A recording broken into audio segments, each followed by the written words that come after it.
Welcome to Sharath Chandra IAS academy. Myself Manikanta.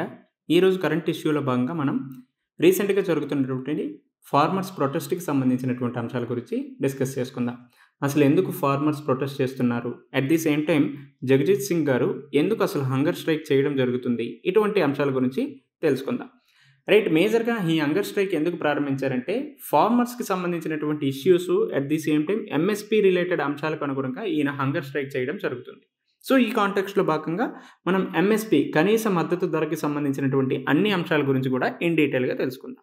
So first what is MSP అని, right, అలానే ఏ committee recommendations ద్వారా మనకి MSP అనేది అందించడం జరుగుతుంది, సో అదేవిధంగా ఏ అథారిటీ దీన్ని నిర్ధారించడం జరుగుతుంది, రైట్, అలానే ఎంఎస్పీ అండర్లోకి ఏ ఏ క్రాప్స్ వస్తాయి, ఎంఎస్పీని ఏ విధంగా క్యాలిక్యులేట్ చేయడం జరుగుతుంది. సో మనం చాలా న్యూస్ ఛానల్లో A2 అంటాము, అదేవిధంగా A2+FL అని పిలవడం జరుగుతుంది, C2 అని పిలవడం జరుగుతుంది. సో ఈ విధంగా ఈ అంశాల పరిధిలోకి ఏ ఏ అంశాలు వస్తాయి, అసలు A2 అంటే ఏంటి, A2+FL అంటే ఏంటి, C2 అంటే ఏంటి, రైట్, అలానే ప్రజెంట్ ఈ ఫార్ములాలో ఈ కేటగిరీస్లో ఏ కేటగిరీకి అనుగుణంగా మనకి ఎంఎస్పీ అనేది ఇవ్వడం జరుగుతుంది, రైట్, అలానే మేజర్గా ఫార్మర్స్ ప్రొటెస్ట్ అంతా కూడా ఎంఎస్పీ ఏదైతే ఉందో అది లీగలైజ్ చేయాలని అడుగుతున్నారు. సో దట్ ఎంఎస్పీని లీగలైజ్ చేయడానికి అసలు నీడ్ ఏంటి, రైట్, అదేవిధంగా ఎదురయ్యేటటువంటి ఛాలెంజెస్, సో ప్రజెంట్ ఎంఎస్పీకి ఎదురవుతున్నటువంటి challenges, if in case legalize చేసిన తర్వాత వచ్చేటటువంటి ఛాలెంజెస్, లాస్ట్కి మెయిన్స్ పాయింట్ ఆఫ్ వ్యూలో మనం వే ఫార్వర్డ్ని సూచించుకోవాల్సిన అవసరం ఉంది.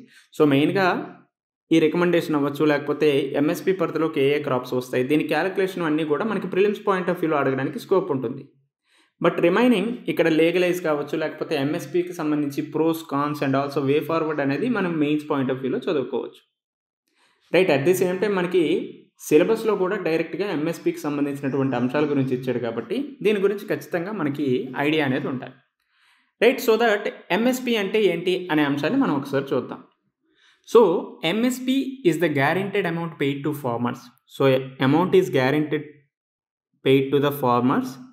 సో ఎందుకు ఫార్మర్స్కి ఇస్తారు, ఎందుకంటే వీళ్ళు ఏవైతే ప్రొడ్యూస్ చేశారో ఆ ప్రొడ్యూస్ చేసినవి గవర్నమెంట్ తీసుకోవడం జరుగుతుంది. సో దీంట్లో భాగంగా కన్సిడరేషన్ చేసుకొని ఫార్మర్స్కి ఎంఎస్పీ ధరని అందించడం జరుగుతుంది, రైట్. దీన్నే మనం ఎంఎస్పీగా పిలుస్తాం. MSP is the guaranteed amount paid to farmers when the government buys their produce. So ఈ విధంగా మనకి 22 క్రాప్స్ ఉన్నాయి కదా, సో ముందుగానే ఈ పంట వేస్తే మీకు ఇంత అమౌంట్ ఇస్తామని చెప్పడం వల్ల సో ఫార్మర్స్ ఆల్రెడీ డిసైడ్ అయ్యి ఓకే నేను ఈ పంట వేసుకుంటాను, ఈ పంట వేస్తే నాకు ఇంత లాభం వస్తుందని వాళ్ళు ముందుగానే అర్థం చేసుకొని ప్రాపర్గా వాళ్ళకి నచ్చినటువంటి క్రాప్స్ వేశారంటే మంచి ప్రాఫిట్స్ అనేవి వస్తాయి. సో దట్ ఎంఎస్పీ యొక్క రోల్ ఏంటి అంటే బికాస్ ఆఫ్ ఎంఎస్పీ వల్ల ఇన్కమ్ జనరేషన్ అనేది చాలా ఎక్కువగా రావడానికి స్కోప్ ఉంది. At the same time food security పరమైనటువంటి అంశాలు, ఫార్మర్స్ని ఈ మిడిల్ మ్యాన్స్ నుంచి రక్షించడం, ఇటువంటి వాటి అనుగుణంగా ఎంఎస్పీని తీసుకొచ్చారు. అయితే ఈ ఎంఎస్పీ ఏ రికమెండేషన్స్ ఆధారంగా తీసుకొచ్చారంటే సిఏసిపి రికమెండేషన్స్ ఆధారంగా తీసుకురావడం జరిగింది. సో ఆల్రెడీ 1965లో అగ్రికల్చర్ ప్రైజెస్ కమిషన్ ఏదైతే ఉందో దాని యొక్క రికమెండేషన్స్ ఆధారంగా ఎంఎస్పీని తీసుకొచ్చారు. ఆ తర్వాత అగ్రికల్చర్ ప్రైజెస్ కమిషన్ ఏదైతే ఉందో దాన్నే మనం సిఏసిపిగా ప్రజెంట్ పిలవడం జరుగుతుంది. So CACP is nothing but commission for agricultural cost and prices. So దీని యొక్క రికమెండేషన్స్ ఆధారంగానే ఎంఎస్పి అనేది ఇవ్వడం జరుగుతుంది. So which considers various factors of such as cost of productions and also demand, supply, market prices, inter crop price parity, ఇటువంటి అన్ని అంశాలని పరిశీలించి ఎంఎస్పీ అనేది నిర్ధారించడం జరుగుతుంది, రైట్. అయితే ఈ సిఏసిపి అనేది ఏ మినిస్ట్రీ కంట్రోల్లోకి వస్తుంది, CACP is control ministry of agriculture and farmers welfare ministry పరిధిలోకి వస్తుంది, రైట్. అయితే వాట్ ఈజ్ ఎంఎస్పీ అనేది తెలుసుకున్నాం అండ్ ఆల్సో ఏ రికమెండేషన్స్ ఆధారంగా ఎంఎస్పీని అందిస్తున్నారు అనేది కూడా తెలుసుకున్నాం.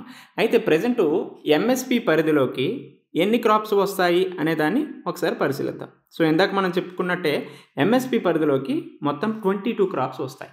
అసలు ఏంటి 22 crops, at the same time ఖరీఫ్కి సంబంధించి క్రాప్స్ ఉన్నాయి, రబీకి సంబంధించి క్రాప్స్ ఉన్నాయి, అదేవిధంగా కమర్షియల్ క్రాప్స్ కూడా ఉన్నాయి. సో ఈ ఖరీఫ్ క్రాప్స్లో ఎన్ని పంటలు వస్తాయి, రబీలో ఎన్ని క్రాప్స్ వస్తాయి, కమర్షియల్ క్రాప్స్ ఎన్ని వస్తాయి, ఇటువంటి వాటి గురించి మనం పరిశీలిద్దాం. అట్ ది సేమ్ టైం ఇందులోనే మళ్ళీ cereals related, pulses related and also oil సీడ్స్కి సంబంధించినటువంటి క్రాప్స్ ఎన్ని రకాలు ఉన్నాయి, అవి ఏంటేంటి అనేది కూడా మనం తెలుసుకోవాలి. సో మొత్తం మీద ఖరీఫ్ క్రాప్స్ ఎన్ని ఉన్నాయి, kharif crops 14 and also rabi crops అయితే 7 ఉన్నాయి. రైట్. అదేవిధంగా కమర్షియల్ క్రాప్ అనేది ఒకటి ఉండడం జరిగింది. షుగర్ కేన్కి సంబంధించి ఇవ్వడం జరుగుతుంది. సో ఈ ఖరీఫ్ క్రాప్స్ ఏంటి అనేది ఒకసారి చూద్దాం. సో ఒకటి paddy, jowar, bajra, ragi, maize, arhar, moong, urad, cotton, ground nuts, sunflower, soybean, sesame and also niger seed. So ఈ 14 crops are comes under the kharif related crops కిందకు వస్తాయి. అదేవిధంగా రబీలో 7 క్రాప్స్ వస్తాయి. ఏంటంటే అవి wheat, barley, gram, masoor, mustard, safflower and also toria. So ఈ 7 క్రాప్స్ రబీ కిందకు వస్తాయి. ఇవి మాత్రమే కాకుండా క్యాలెండర్ ఇయర్ క్రాప్స్ అనేవి కూడా ఉంటాయి. అవి copra, dehusked coconut, jute and also sugar cane. So మేజర్గా చెప్పుకోవాలంటే కమర్షియల్ క్రాప్ అనేది sugar cane, at the same time cotton అనేవి 2 కమర్షియల్ క్రాప్స్గా మనకి ఎంఎస్పి అనేది అందించడం జరుగుతుంది.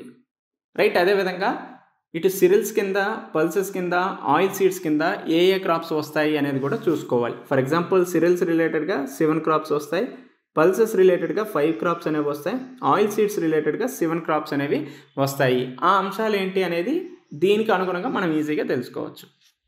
సారీ, ఇక్కడ మనం రబీని 7 క్రాప్స్ అని చెప్పాం కదా, 6 క్రాప్స్. సో 14 + 6 + 2. సో టోటల్లీ ఎన్ని ఎంఎస్పి రిలేటెడ్ క్రాప్స్ ఉన్నాయంటే 22 రిలేటెడ్ క్రాప్స్ ఉన్నాయి. అయితే ఎంఎస్పికి సంబంధించి ఏ విధంగా క్యాలిక్యులేట్ చేస్తారు అనే దాన్ని ఒకసారి పరిశీలిద్దాం. సో ఇందులో 3 కేటగిరీస్ అనేవి తీసుకోవడం జరిగింది. ఏంటి ఆ 3 కేటగిరీసు? ఒకటి A2, రెండవది A2 + FL, అదేవిధంగా C2. ఈ 3 కేటగిరీల్లో గవర్నమెంట్ ఆఫ్ ఇండియా దేన్ని బేస్ చేసుకొని ఎంఎస్పి ఇవ్వడం జరుగుతుంది? At the same time farmers ఈ 3 కేటగిరీస్లో ఏ ఫార్ములాకి అనుగుణంగా వాళ్ళకి ఎంఎస్పి కావాలి అనేసి అడుగుతున్నారు అనే దాన్ని కూడా మనం చూడాలి. సో ఫస్ట్ A2 అంటే it covers all paid out cost directly incurred by the farmers. So ఇది మాత్రమే కాకుండా ఇన్పుట్స్కి సంబంధించినటువంటి అంశాల మీద ఖర్చు పెట్టినవి కూడా ఇంక్లూడ్ చేస్తారు. సో ఇన్పుట్స్ రిలేటెడ్ సీడ్స్ అవ్వచ్చు, ఫెర్టిలైజర్స్, పెస్టిసైడ్స్, అదేవిధంగా లేబర్ని హైర్ చేసుకున్నందుకు వాళ్ళకి ఇచ్చిన డబ్బులు, ఇవన్నీ కూడా A2 పరిధిలోకి వస్తాయి. రైట్. అదేవిధంగా A2 + FL అంటే A2తో పాటుగానే imputed value of unpaid family labour. So if in case family members కూడా పనిచేస్తే వాళ్ళకి జీతాలు అనేవి ఇవ్వరు, సో వేజెస్ అనేవి ఇవ్వరు. సో ఆ imputed value of unpaid family labour అనే దాన్ని కూడా ఈ ఎఫ్ఎల్లో ఇంక్లూడ్ చేయడం జరుగుతుంది. సో ప్రెజెంట్ మనకి ఎంఎస్పి అనేది A2 + FLకి అనుగుణంగా ఇవ్వడం జరుగుతుంది. అయితే ఫార్మర్స్ అందరూ కూడా ఈ C2 అనుగుణంగా ఇవ్వాలని చెప్తున్నారు. అట్ ది సేమ్ టైం 2004లో national commission on agriculture MS Swaminathan garu కూడా ఈ C2 బేస్డ్గానే ఇస్తే ఫార్మర్స్కి కొంచెం మంచిగా రెవెన్యూ అనేది జనరేట్ అవుతుందని చెప్పారు. సో దట్ ఇప్పుడు చాలా వరకు ఫార్మర్స్ ప్రొటెస్ట్ అన్నీ కూడా ఈ C2 బేస్డ్గానే ఇవ్వాలి, లేకపోతే ఎంఎస్పిని లీగలైజ్ అయినా చేయాలని అడుగుతున్నారు. అయితే C2 ఎందుకు ఇవ్వాలంటే it is more comprehensive cost that factors in rentals and interest for owned land and also fixed capital assets, ఇవన్నీ కూడా ఇంక్లూడ్ అవుతాయి అనే ఉద్దేశంతోనే C2 బేస్డ్గా ఎంఎస్పి ఇవ్వాలని చెప్తున్నారు. సో ఈ విధంగా ఎంఎస్పిని అయితే క్యాలిక్యులేట్ చేస్తారు. సో ప్రెజెంటు ఎంఎస్పి యొక్క నీడ్ ఏంటి, రైట్, అదేవిధంగా దీనికి ఎదురవుతున్నటువంటి ఛాలెంజెస్ ఏంటి అనే అంశాన్ని మనం ఒకసారి పరిశీలిద్దాం.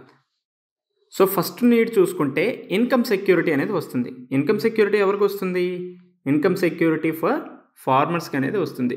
So maximum MSP would ensured guaranteed income for farmers and also protecting them from fluctuations in market price. So inflation వీటన్నిటిని గురించి కూడా వీళ్ళని ప్రొటెక్ట్ చేయడం జరుగుతుంది. సో ఈ విధంగా ఇన్కమ్ సెక్యూరిటీ అనేది ఫార్మర్స్కి అందించడం జరుగుతుంది. ఇది మాత్రమే కాకుండా అగ్రికల్చర్ ఇన్వెస్ట్మెంట్ ఏదైతే ఉందో దాన్ని కూడా చాలా వరకు బూస్ట్ చేయొచ్చు. So it encourage farmers to invest more in agricultural inputs. So మేజర్గా మెకనైజేషన్ ఆఫ్ అగ్రికల్చర్ ఇటువంటివన్నీ కూడా మనం ప్రోత్సహించాలంటే ఎంఎస్పి వంటి వాటివి ఇవ్వడంలో తప్పులేదు. ఇది మాత్రమే కాకుండా రూరల్ పవర్టీని కూడా చాలా వరకు రెడ్యూస్ చేయవచ్చు. సో ప్రాపర్గా ఇన్వెస్ట్మెంట్స్ అనేవి వాళ్ళు ఇది చేసుకొని రూరల్ పావర్టీని చాలా వరకు రిడక్షన్ చేయవచ్చు. So legal MSP can reduce rural poverty. That's why ఇప్పుడు ఫార్మర్స్ ప్రొటెస్ట్ అనేవి చాలా వరకు జరుగుతున్నాయి. ఇది మాత్రమే కాకుండా అగ్రికల్చర్ మార్కెట్స్ ఏవైతే ఉన్నాయో వాటిని మనం స్టెబిలైజ్ చేయవచ్చు. సో ప్రెజెంట్ చూసుకుంటే చాలా వరకు అగ్రికల్చర్ రిలేటెడ్ అంశాల్లో ఫ్లక్చువేషన్స్ అనేవి చాలా ఎక్కువగా ఉన్నాయి. సో ఈ అగ్రికల్చర్ మార్కెట్లో ఫ్లక్చువేషన్స్ ఉండటం వల్లే ఫుడ్ ఇన్ఫ్లేషన్ కూడా చాలా ఎక్కువగా పెరుగుతుంది కదా.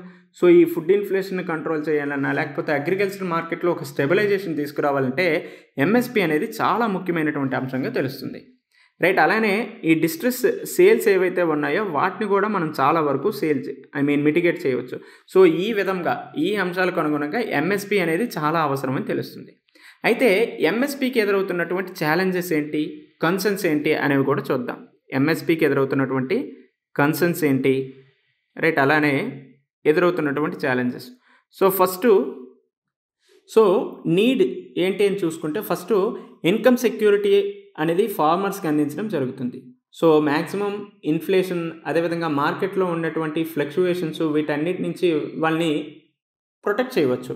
అదేవిధంగా అగ్రికల్చర్ రిలేటెడ్గా ఇన్వెస్ట్మెంట్ అనేది కూడా బూస్ట్ అవుతుంది. So that mechanisation of agriculture పెరుగుతుంది. దీనివల్ల ఏమవుతుంది, ప్రొడక్టివిటీ అనేది కూడా ఇంక్రీజ్ అవ్వడానికి స్కోప్ ఉంటుంది, రైట్. అలానే రూరల్ పావర్టీని కూడా మనం చాలా వరకు తగ్గించవచ్చు. సో మేజర్గా అగ్రికల్చర్ అంతా కూడా ఎక్కడ జరుగుతుంది, రూరల్లోనే జరుగుతుంది. సో ఈ విధంగా రూరల్లో పావర్టీని తగ్గించాలి అంటే ఖచ్చితంగా ఈ ఎంఎస్పి రిలేటెడ్ అంశాలను తీసుకురావాలి, రైట్. అలానే అగ్రికల్చర్ మార్కెట్ని చాలా వరకు స్టెబిలైజ్ చేయవచ్చు. సో ప్రజెంట్ చాలా వరకు ఫ్లక్చువేషన్స్ అనేవి ఉన్నాయి. సో ఈ ఫ్లక్చువేషన్స్ వల్ల ఏమవుతుంది, ఫుడ్ ఇన్ఫ్లేషన్ అనేది చాలా వరకు ఇంక్రీజ్ అవుతుంది కదా.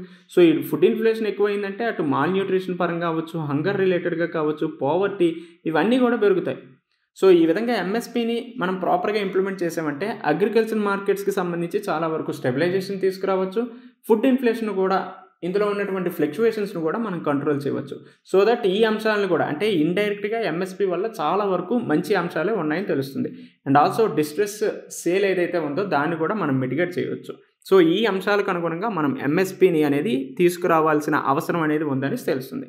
అయితే ఏ అంశంకైనా ఒకవైపు మంచి ఉంటూనే ఇంకొక వైపు దానికి సంబంధించినటువంటి కన్సర్న్స్ అవ్వచ్చు, ఛాలెంజెస్ అనేవి కూడా ఉంటాయి. సో సేమ్ లైక్ ఎంఎస్పికి కూడా చాలా వరకు ఛాలెంజెస్ ఉన్నాయి. అందుకనే ప్రజెంట్ గవర్నమెంట్ అనేది లీగలైజ్ చేయడానికి చాలా వరకు ఆలోచిస్తుంది.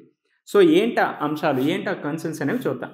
సో ఫస్ట్ లిమిటెడ్ ఎక్స్టెంట్ అనేది అవుతుంది. సో మేజర్గా 22 క్రాప్స్కి మనం ఎంఎస్పి అందిస్తున్నప్పటికీ కూడా 2 స్టేపుల్ క్రాప్స్ మీద ఎక్కువగా ఫోకస్ చేయడం జరుగుతుంది. సో మేజర్గా వీటు, అదేవిధంగా రైస్ మీద ఎక్కువగా ఫోకస్ చేయడం జరుగుతుంది. కాబట్టి ఇక్కడ ఏమవుతుంది, ఇది ఖచ్చితంగా ఫుడ్ సెక్యూరిటీ మీద ఇంపాక్ట్ చూపిస్తుంది. అండ్ ఆల్సో ఎన్విరాన్మెంట్ రిలేటెడ్గా ఇష్యూస్ కూడా తీసుకురావడానికి స్కోప్ ఉంది కదా. సో మెయిన్గా మోనోకల్చర్ రిలేటెడ్గా వచ్చిందంటే ఎన్విరాన్మెంటల్ ఇంపాక్ట్ అనేవి ఎక్కువ అవుతాయి. అండ్ ఆల్సో ఇన్ఎఫెక్టివ్ ఇంప్లిమెంటేషన్ అనేది కూడా ఇక్కడ ఉంది. సో మేజర్గా 2015లో వేసినటువంటి శాంతాకుమార్ కమిటీ ఏం చెప్పిందంటే, సో ఈ ఎంఎస్పి అనేది చాలామంది ఫార్మర్స్కి సరిగ్గా అందటం లేదని చెప్పింది. And also crop skewed dominance. So ఇందాక చెప్పినట్టే మోనోకల్చర్ ఎక్కువగా ఇది చేస్తే, సో 22 క్రాప్స్ ఉన్నాయి, అటు సిరల్స్లోను, పల్సెస్లోను, and also oil seeds related వాటికి కూడా ఎంఎస్పిని అందిస్తున్నారు. బట్ స్టిల్ ఇప్పటికీ కూడా ఆయిల్స్కి సంబంధించి మనం చాలా వరకు ఇంపోర్ట్స్ని బేస్ చేసుకొని ఉంటున్నాం. అండ్ ఆల్సో పల్సెస్ రిలేటెడ్గా కూడా చాలా వరకు ఇంపోర్ట్స్ చేసుకుంటున్నాం. సో ఈ అంశాలకు అనుగుణంగా ఈ ఎంఎస్పి అనేది మనం పల్సెస్కి, ఆయిల్ సీడ్స్కి అందిస్తున్నప్పటికీ కూడా ఫార్మర్స్ అనేవాళ్ళు దీని మీద అంత ఇంట్రెస్ట్ చూపించట్లేదు. సో మేజర్గా అటు రైస్ మీద, వీటి మీద ఎక్కువగా ఇంట్రెస్ట్ చూపించడం జరుగుతుంది. సో దీనివల్ల ఏమవుతుంది, ఎన్విరాన్మెంటల్గా ఎఫెక్ట్ వస్తుంది. సో రైస్ ఎక్కువగా పండించడం వల్ల మీథేన్ రిలేటెడ్ ఉద్గారాలు పెరుగుతాయి, ఎమిషన్స్ పెరుగుతాయి. ఇది ఎన్విరాన్మెంటల్గా ఇంపాక్ట్ చూపిస్తుంది. అండ్ ఆల్సో ఫుడ్ సెక్యూరిటీ పరంగా కూడా ఇంపాక్ట్ చూపిస్తుంది. సో మోనోకల్చర్ని, ఒకే రకమైనటువంటి పంటను పండించామంటే హిడెన్ హంగర్ అనేది చాలా వరకు పెరుగుతుంది కదా. సో మైక్రో న్యూట్రియంట్ డెఫిషియన్సీ పెరగడానికి స్కోప్ ఉంది. సో ఇవన్నీ కూడా అల్టిమేట్గా గ్రోత్ మీద కూడా ఎఫెక్ట్ చూపిస్తుంది. And also still middle man మీద డిపెండెన్సీ, మధ్యవర్తుల మీద డిపెండెన్సీ అనేది ఇప్పటికీ కూడా మనకు కనిపిస్తుంది. అండ్ ఆల్సో ఇది ఫిస్కల్ బర్డెన్ అనేది, గవర్నమెంట్ మీద ఫిస్కల్ బర్డెన్ పెరగడానికి చాలా వరకు స్కోప్ ఉంది. సో ఈ అంశాలని అనుగుణంగా చూసుకుంటే ఎంఎస్పిలో చాలా వరకు కన్సర్న్స్ అండ్ ఆల్సో ఛాలెంజెస్ ఉన్నాయి. అయితే దీనికి సంబంధించి మనం ప్రాపర్గా వే ఫార్వర్డ్ని సూచించాము అంటే ఎంఎస్పిని మనం లీగలైజ్ అయినా చేయొచ్చు, at the same time better వేలో ఇంప్లిమెంట్ అయినా చేయొచ్చు. సో ఏంటి ఆ వే ఫార్వర్డ్, ఏంటి సూచించాలి అంటే, ఒకటి ఎంఎస్పి ఇంప్లిమెంటేషన్ ఏదైతే ఉందో అది ప్రాపర్గా ఇంప్లిమెంట్ చేయాల్సిన అవసరం ఉంది. సో మనకి 2015లో శాంతాకుమార కమిటీ చెప్పినటువంటి అంశాలకు అనుగుణంగా చూస్తే ఎంఎస్పిని చాలా స్ట్రిక్ట్గా ఇంప్లిమెంట్ చేయాల్సిన అవసరం ఉంది. అండ్ ఆల్సో క్రాప్ డైవర్సిఫికేషన్ని మనం ప్రమోట్ చేయాలి. సో క్రాప్ డైవర్సిఫికేషన్ లేకుండా మోనోకల్చర్ని ప్రమోట్ చేసామంటే ఖచ్చితంగా ఇబ్బందులు ఎదురవుతాయి కదా. సో దట్ క్రాప్ డైవర్సిఫికేషన్ అనే దాన్ని ఇది చేయాలి. అండ్ ఆల్సో డైరెక్ట్ బెనిఫిట్ ట్రాన్స్ఫర్స్ని కూడా అందించాల్సిన అవసరం ఉంది. So to reduce the inefficiencies and curb the dependency on middle man. So మేజర్గా ఇక్కడ మనం చెప్పాం మిడిల్ మ్యాన్ డిపెండెన్సీ అనేది చాలా ఎక్కువగా అవుతుంది. సో దీనికి అనుగుణంగా డీబీటీ, డైరెక్ట్ బెనిఫిట్ ట్రాన్స్ఫర్స్ పథకాలను తీసుకురావాలి. And also allied activities for farmers. So మేజర్గా అటు అగ్రికల్చరల్ యాక్టివిటీస్ని మనం చాలా వరకు ప్రమోట్ చేయాలి. సో కేవలం రైసు వీటి మీదే కాకుండా అటు హార్టికల్చర్ కావచ్చు, లైఫ్ స్టాక్ సెక్టారు ఇటువంటి అన్ని అంశాల మీద కూడా ఫోకస్ చేస్తే ప్రస్తుతం ఫార్మర్స్‌కి ఉన్నటువంటి ఇష్యూస్ కావచ్చు, లేదంటే ఎంఎస్‌పీ రిలేటెడ్ ఇష్యూస్‌ని కూడా మనం చాలా వరకు సాల్వ్ చేయొచ్చు. రైట్. అలానే మ్యానుఫ్యాక్చరింగ్‌కి సంబంధించినటువంటి జాబ్స్‌లో స్కిల్ డెవలప్‌మెంట్ ప్రమోట్ చేయడం, ఎట్ ది సేమ్ టైమ్ అగ్రికల్చర్‌లో మెకనైజేషన్‌ని తీసుకురావడం. రైట్. ఈ ల్యాండ్ హోల్డింగ్స్ ఏవైతే ఉన్నాయో వీటి ప్లేస్‌లో జాయింట్ ఫార్మింగు, కోఆపరేటివ్ ఫార్మింగు ఇటువంటివన్నీ తీసుకొస్తే మోస్ట్‌లీ ఎంఎస్‌పీ రిలేటెడ్‌గా ఏవైతే కన్సర్న్స్ అండ్ ఛాలెంజెస్ ఉన్నాయో వీటన్నిటిని కూడా మనం ఈజీగా సాల్వ్ చేయొచ్చు. సో దట్ ఈరోజు ఎంఎస్‌పీకి సంబంధించినటువంటి అంశాలన్నీ మీకు అర్థమయ్యాయి అనుకుంటున్నా. సో రేపటి క్లాస్‌లో ఇంకొక అంశంతో కలుసుకుందాం. Until then take care. Bye.